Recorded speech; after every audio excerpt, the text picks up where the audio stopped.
Es esmu savu bērnības laiku pavadījusi 90. gados, kas ir varbūt ar tādu zināmu pieticību asociējas, bet man bija mantojumā vairākas ļoti skaistas mammas lelles, ar kurām es spēlējos.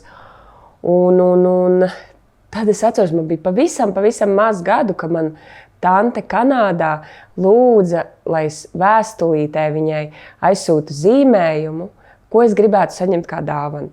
Un tad es atceros, ka bija tāds zīmējums, kur man pēc laika viņa arī rādīja vēlreiz, ka tur bija tā vienkārši galviņa, tāds trīsstūrs apakšā un kājiņas, jo man tiešām bija maz 3 vai kaut kur tā.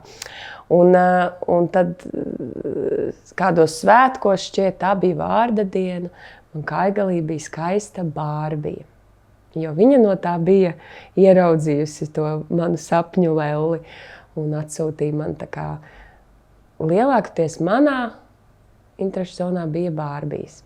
Es viņas ģērbu, es viņām šuvu drēbes, jo man likās, ka viņām pārāk spožas drēbes, ka vajag vienkāršākas.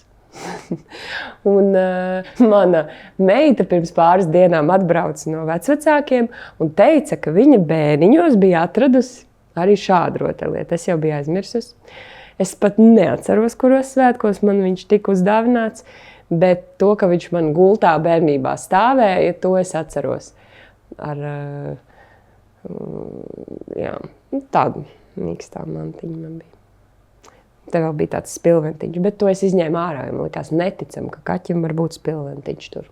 Un tagad man meitiņa viņa tā kā ņem sev blakus, kad iet gulēt.